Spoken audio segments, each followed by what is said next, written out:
The Tabletop Miniature Hobby Podcast is proud to be sponsored by Dr. Spork's 3D Terrain. From retro greenskin outposts to elven fortresses and obelisks, this is hands down the best nostalgic scenery you'll find out there, and all at stupidly reasonable prices.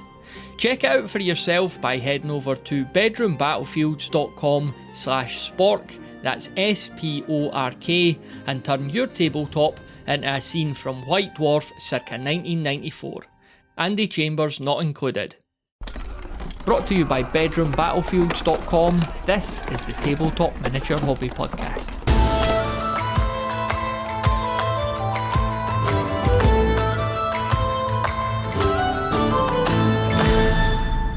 Earlier this year, David from New Zealand posted some pictures on the Bedroom Battlefields Discord community of a really devastating flood that had hit his neighbourhood and his house. There was photos of one particular photo which got picked up in news outlets all across the world of David's car sitting on a garden fence. Just photos of the street, you know, the water was really high. Loads of basements and stuff flooded, including David's own basement, which had all his hobby stuff in it. So yeah, it's been a tough old time for him, and he's had a few months to kind of pick up the pieces and just, you know, get back to normality or some semblance of it at this stage. You know, it's still not that long ago that it happened. I think it was April. So yeah, David reached out and he was keen to come on and have a wee chat about it. And, you know, I was really interested as well, just to find out where he was at with everything and how he was kind of getting back on track, not just with his hobby, but obviously his life as well. So yeah, here's David now, and he'll talk us through exactly what happened and how it panned out from there. I live in Wellington, New Zealand, which is much like Britain, is an island nation, and a lot like Britain, gets its fair copper rain. And wind and unpredictable weather patterns. And I guess with, you know, the impact of climate change, one of the unfortunate consequences that we're seeing in our side of the South Pacific is more extreme severe weather events. And there's been a number over the last few years that has hit New Zealand, in some cases quite traumatically. In our case, like I said, towards the end of April, an unexpected deluge hit a very localized part of our city, Wellington, and we received something like, I think, 70 millimeters of water or milliliters of water in an hour. And for those who don't know, Wellington's quite a hilly city, so when it rains like that, the water will just pour off the hillsides. In this case, it overwhelmed the stormwater system, and at about, I don't know, I think it was 3 a.m. in the morning, my wife woke me up. And I say woke me up because we have a toddler, and she'd already come into our bed, and I'd gone into her bed so that everyone could try to go to sleep. So I was blissfully unaware, but my wife woke me up at about 3 a.m. and said, "Dave, the cars are moving." I was like, "What?" And I jumped out of bed. And I laugh about it now, but at the time it was pretty intense.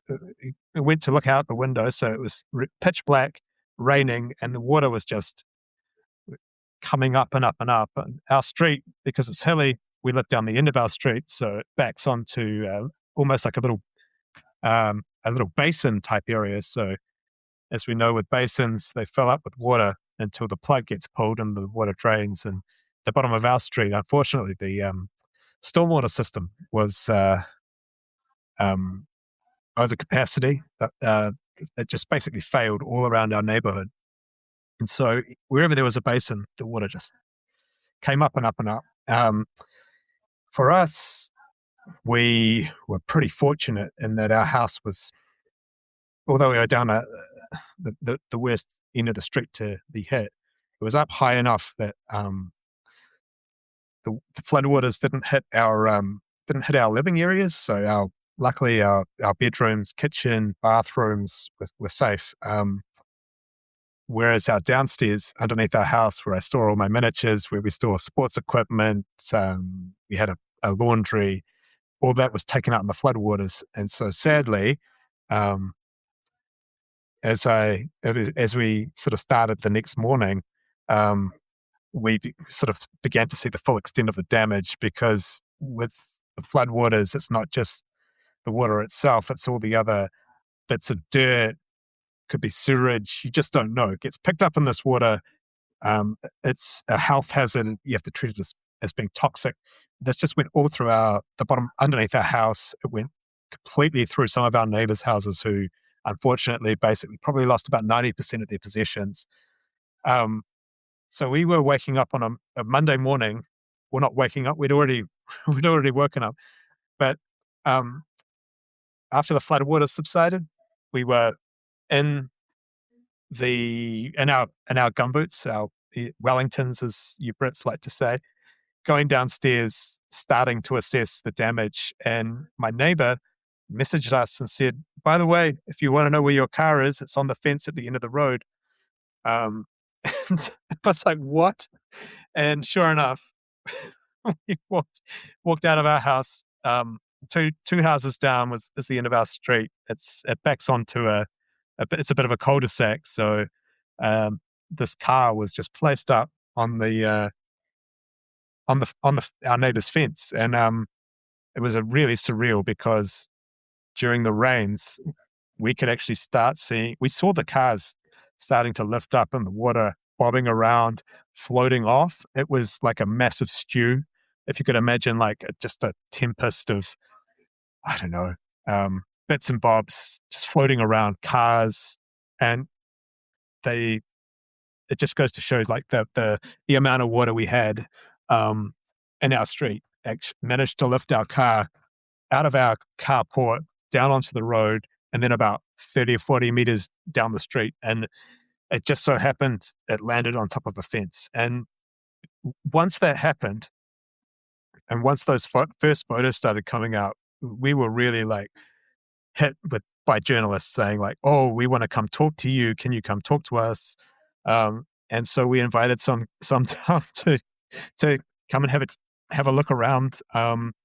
They looked around our neighborhood. They took some photos, took some quotes, and then, weirdly, or maybe unsurprisingly, because of the way the car had ended on the fence, it just became like the picture associated with these floods, and it kind of went around the world. It went first through the New Zealand media, then people were like, "Oh, you made the New York Times or the BBC or wherever else." But yeah, it was a pretty crazy event, and one that I guess you just don't. One, you never want anyone to go through that kind of thing, and I mean, our family, we feel pretty lucky that we weren't more severely affected. We're lucky that we can live in our house. Some of our neighbors are still, they're probably out of their houses for probably until the end of the year at least, because they have to repair so much, or they have to make decisions about whether to move back in. So it's been a really big, just a really big event that's hit the whole of our sort of part of the city. It's been pretty surreal to live through, I think. Yeah. Mm-hmm. Yeah. I mean, what a thing to go through, and you could obviously look back on it now, but at the time it just must have been, you must have been feeling all sorts of emotions, none of them good. I'm not going to be crass and say that your miniature collection or that would have been one of the first things that you thought about, but eventually you must have, once you'd made sure the family was safe and dealt with your priorities. So what was kind of the script there? Yeah, so we were lucky. There was no immediate risk to our family, to life and limb. And I think once we knew our neighbors were safe, it was like, okay, cool. We can now at least start assessing what's the damage. And in our case, I think, so we have an internal staircase that goes down to our sort of basement level. And I knew that it was not going to be good, because we'd seen how high the water had got in terms of how far it had come up the stairs. So we knew that it was just probably going to be a real mess. And it was. We had, what we'd seen was the water had kind of like picked up and tipped over shelving units that unfortunately hadn't been secured to the wall. And in a lot of cases, that was where quite a lot of boxes of miniature terrain. Luckily not books. We'd recently renovated our house, so all the books were upstairs. But yeah, I'd gone to one of the first. I knew that it was going to be bad, and it was a matter of just going down and kind of seeing just how bad things were. And I think when it's this kind of weather events, it's interesting how random the destruction can be, or the impact on miniatures or terrain or other gaming aids equipment can be. In that some boxes, if they were high enough up, were fine. Other boxes, were submerged totally in water. Others would probably have been all right, except they'd been sort of lifted up by the floodwaters, shifted, and then dropped. And so you get a whole range of water damage. You get things being broken. You get the whole issue of like, these things are toxic, so you have to treat them as being toxic because you don't know what's been in the water. So yeah, it was one of the things I had in the back of my mind was just like, this is gonna end me, eh? This could potentially have ended my hobby then and there in many respects in terms of just the potential for destruction. But fortunately, and probably we can get into this in more detail if you're really interested. That I guess the good thing about my collection was predominantly what I had are plastic and metal minis, and they can actually take the cleanup process. They're pretty robust, so I mean, particularly metal miniatures can take being washed in soapy water, being sterilized in bleach quite well, and once you've done that, they're okay to handle. Obviously, basing is an issue if you've got like MDF bases. Terrain, unfortunately, in my case, I had a lot of MDF terrain because I play a lot of Infinity, which requires a lot of terrain, and a lot of it was MDF, and a lot of it, unfortunately, you just cannot sterilize MDF in any meaningful way. So a lot of that has gone, but I think on the whole, I think I've come out all right in terms of the fact that a lot of what I have, I could clean up, I could sterilize, could make it safe. And even though there's been damage, I feel like I can kind of over time, get through repair jobs. There's a lot of repainting that has to happen, a lot of kind of organizing what bits go where and which models. That's still to happen. But managed to save all my paints through this sort of like sterilization sort of process. So there is hope. But yeah, at the time, before really understanding the kind of full scope of what had happened and the full impact on things, I've got to say, it's real like heart in your mouth moments, because you think, well, how much time have I spent, of my life? How many years have I put into creating miniatures, creating terrain, and to have that potentially all go in a matter of an hour and a half of heavy rain is just kind of, no one normal or no normal person should have to sort of think about that, because it's heartbreaking. Yeah. You talked about you mentioned painting there. So was there a decent ratio of these miniatures that were painted, and did that basically mean they had to be stripped? What was the kind of score there? Yeah, pretty much. So it's interesting in that yes, a lot were painted. I don't know a ratio, probably like something like maybe 60 to 60-ish%, if I'm being maybe 60% painted. So probably got a lot of unpainted stuff for sure, but surprisingly it painted quite a lot of what I had. In the main, they haven't had to be stripped because I'd varnished them. the varnish generally has tended to resist the worst effects of bleach. I have noticed that, because I've used different varnishes over the years, like some have been better and some have, in terms of being able to resist um, what bleach would otherwise do to paint with. So some have been really good, and there's no need to repaint. Others have kind of been discolored, or it seems like the way it's reacted with the bleach, the varnish has reacted with the bleach. It's started to turn them all cloudy, and the stuff's all starting to flake off. It's bizarre. I guess it's just different chemical reactions. But I'm not having to do too much repainting, I don't think. I'm still really still a little bit in the assessing phase of how much repainting is going to need to happen. More probably for stuff that's just been damaged because it's been tipped over, scraped, or bits have broken off, like an arm's broken off and it's taken some of the paint with it, that kind of thing, I think. How did you kind of feel once you'd assessed the damage and had time to kind of consider what was ahead of you? Like, what were you kind of feeling at that point? It's to be honest, it was a bit on the back of my mind because, I mean, there was just so much other stuff to focus on.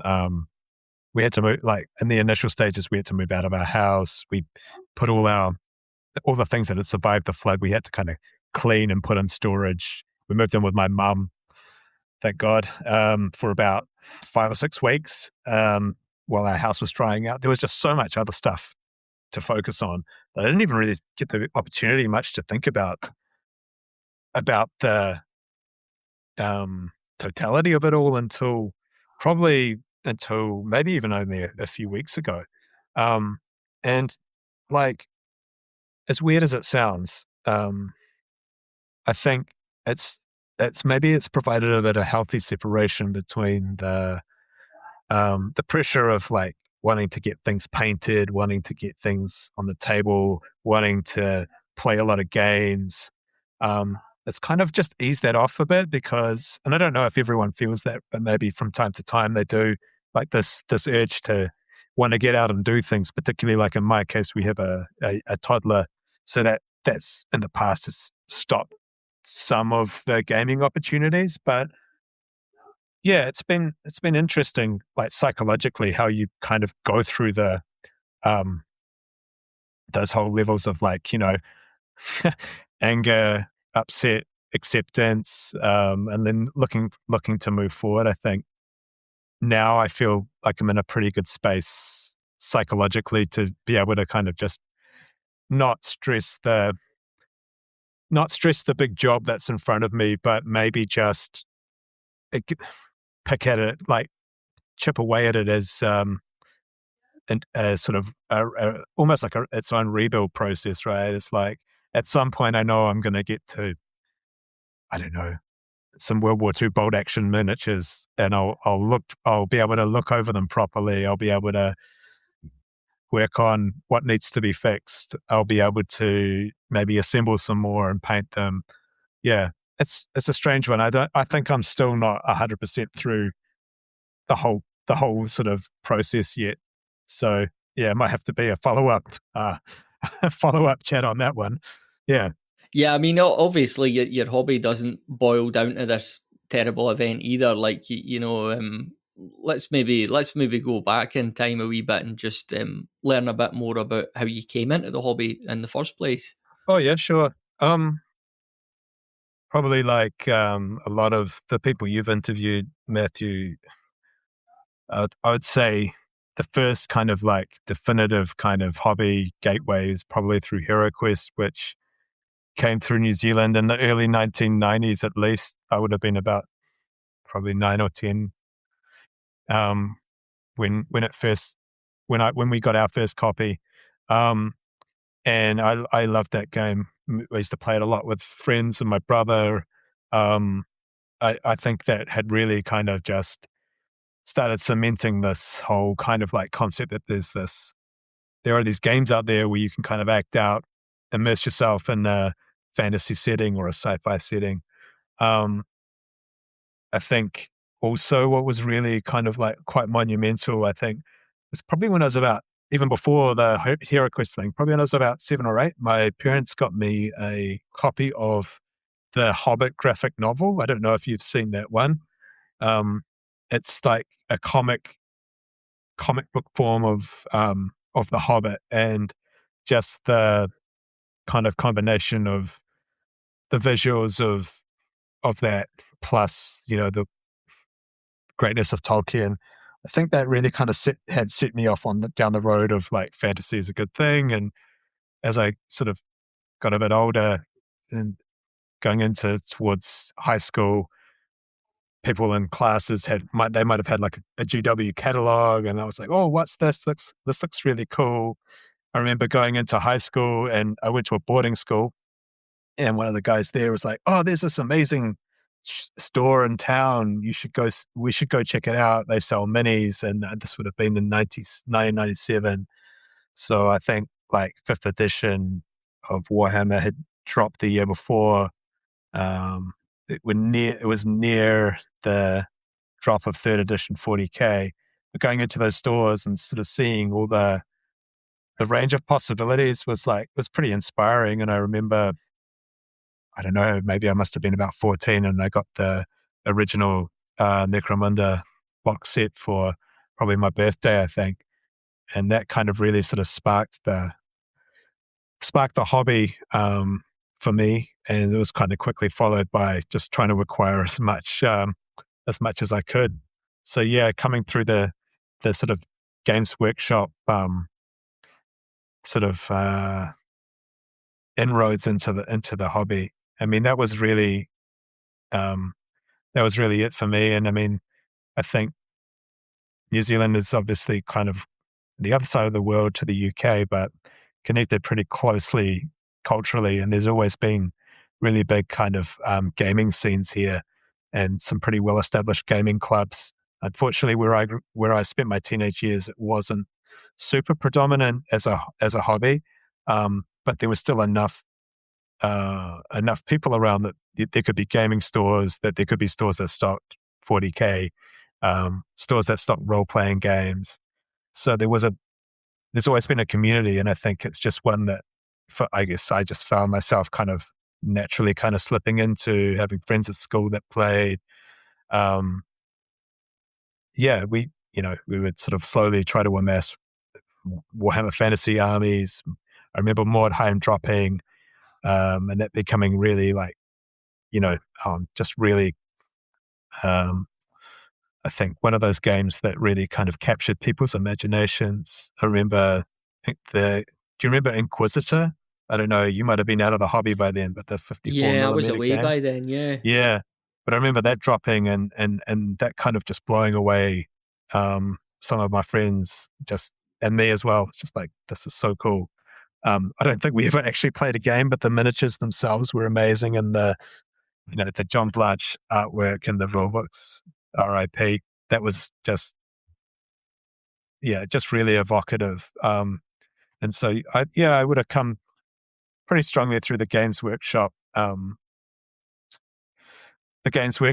of pipeline until, I don't know, probably around 5th edition of 40K was probably when I sort of started to lose some of the interest in the GW side of things. And then a little bit later on, probably I probably had a bit of a break from all aspects of the hobby, and then started to kind of like really get my juices flowing again.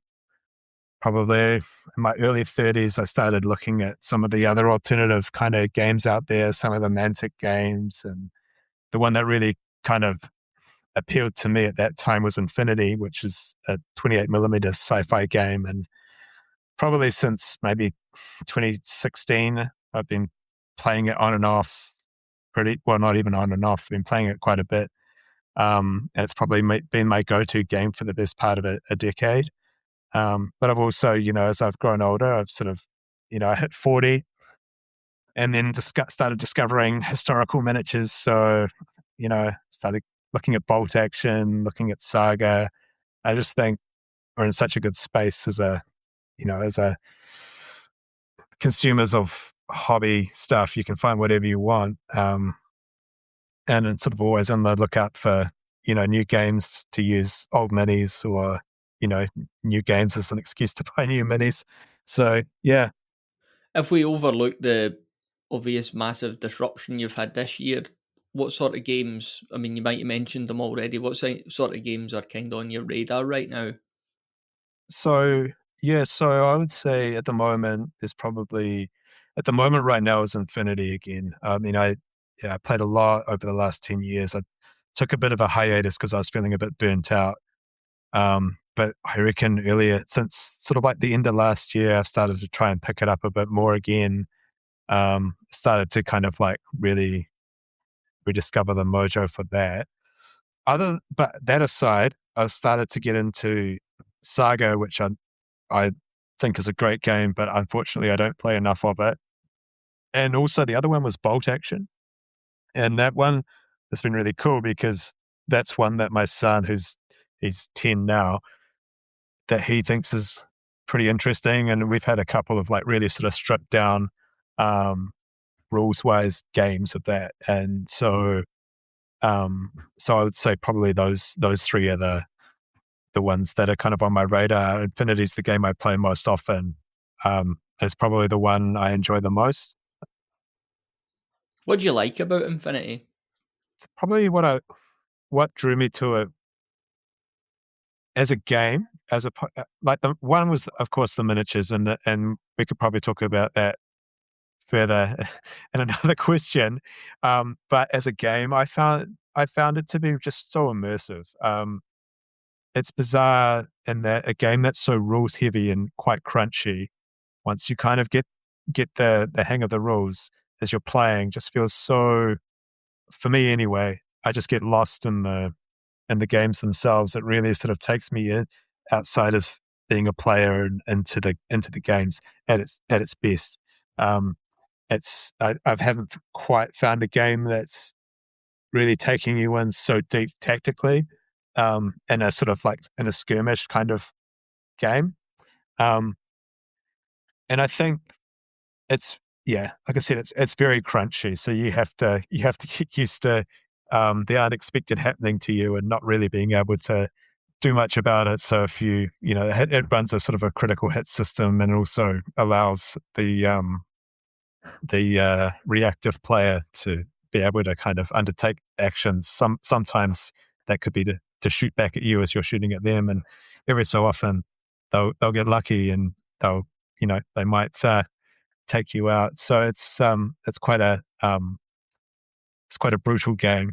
But I think also I've met a lot of really good friends through it over the last 10 years, and people who from other cities who you may only see them if you go up to play a tournament.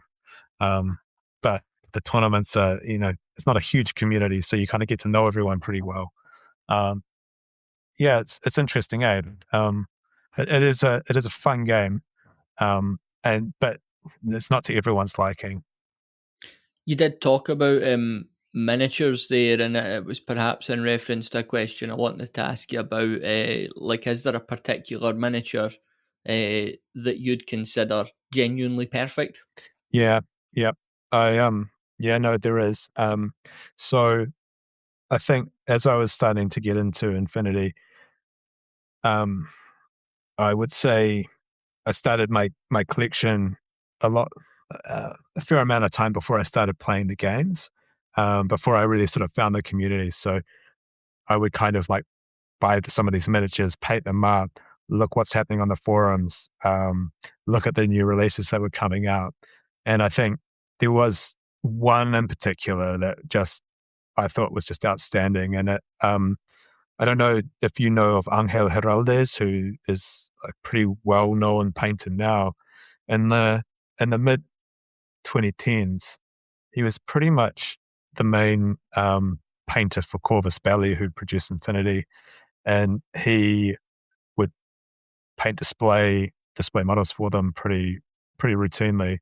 And at the time, he had a pretty, I mean, I don't know, I didn't see a lot of other, wasn't necessarily checking a lot of other painters at that time, but his style was just incredible. and he's just a very good job of using all light, shade. He could just really make these miniatures pop. He was really adept at using an airbrush.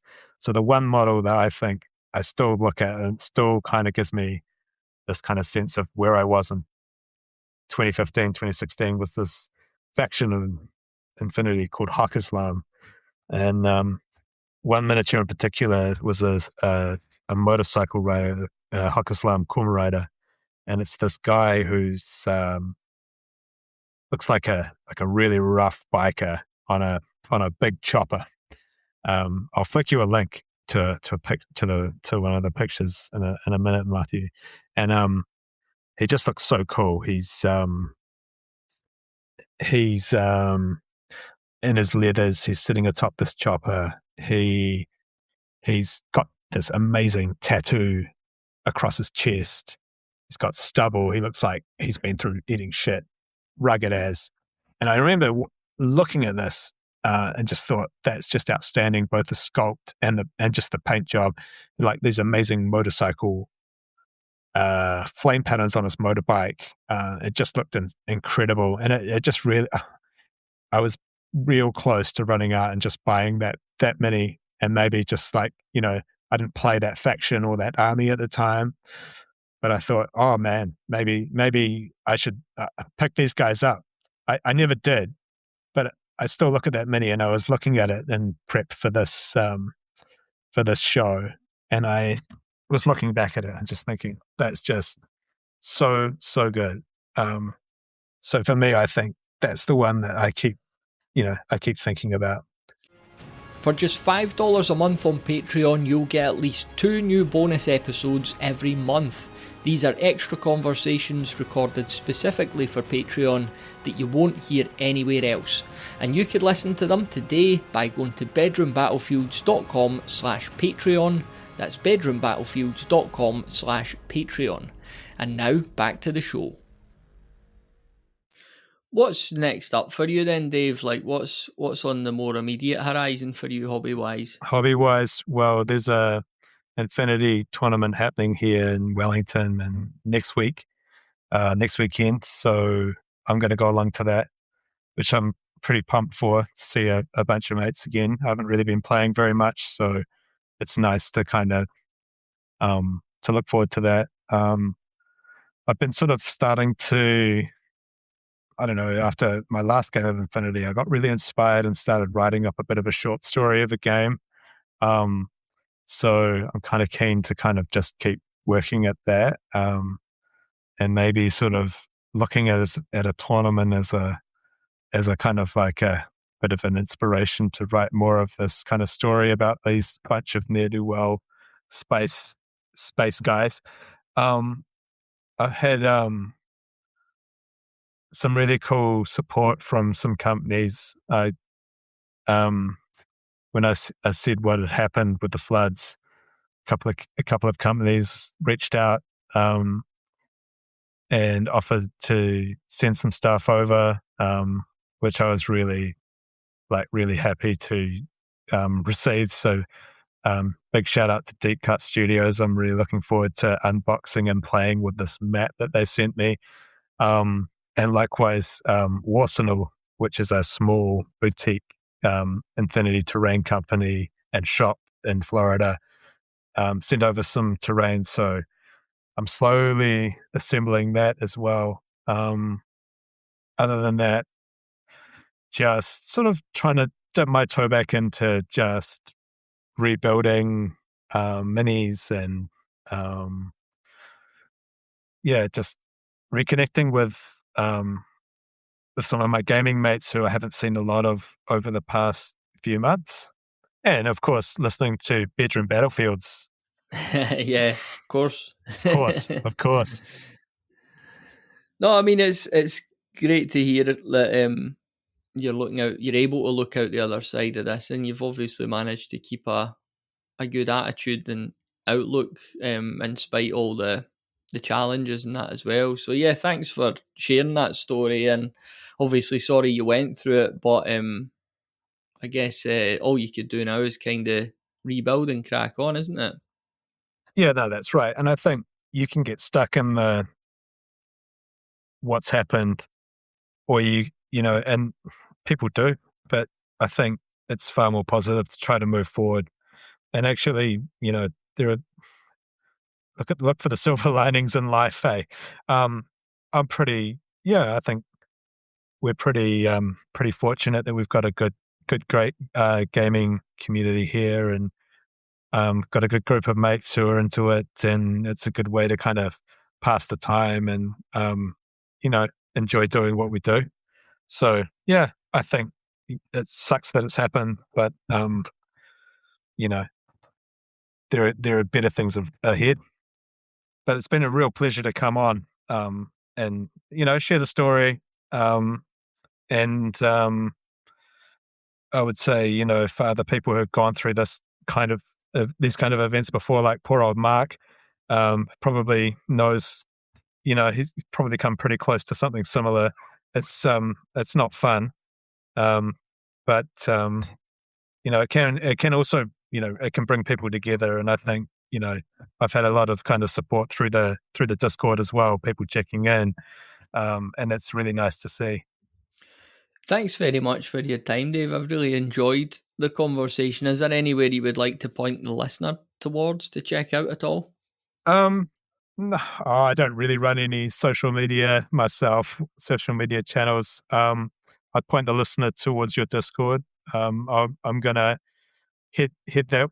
Sorry, not your Discord, your Patreon. I'll hit that way myself. I think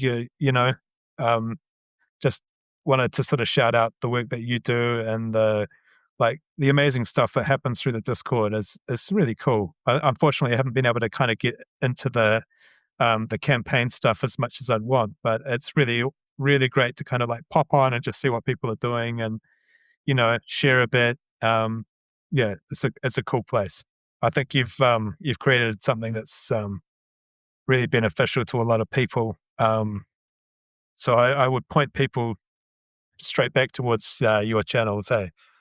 Massive thanks to David for the chat there, and thanks also for that wee shout out, David, for the Patreon. I really do appreciate that. You could find that at bedroombattlefields.com/Patreon, or in fact patreon.com/bedroombattlefields. You could go arse for elbow, as they say. So on there, there'll be more content from David. I usually do a little bonus Q&A. They last about 10 minutes, so I've got some recurring questions I really enjoy asking those to the guests, and you'll find recent guests as well. They've got a little bonus episode on there. We had Ted on recently, Joe McCulloch, so you'll find bonus content with them as well. And like I say, I'm going to be posting up the bonus episode with David in the coming days. I've also been posting on Patreon a little 5 Parsecs from Home audio diary. So 5 Parsecs from Home, as I think I've mentioned recently on the show, it's something that I've really started to get into, and I have formed up a crew and I have started this campaign, and it's been really fun so far. So I've been doing these little audio diary entries, just kind of talking through where the crew are at, what challenges they're facing, who they're fighting, who's got injured. So I've been doing that and posting them on the Patreon as well. So if you want some bonus content, there's certainly plenty of it over at patreon.com/bedroombattlefields, and plenty more in the pipeline too, because I've got more conversations lined up and certainly more games of 5 Parsecs from Home as well. So big thanks to everyone who's supporting me over there, and I hope you're enjoying the extra content. Alright, that is it for this episode of the Tabletop Miniature Hobby Podcast. Thanks as always for listening, and we'll chat again on the next one.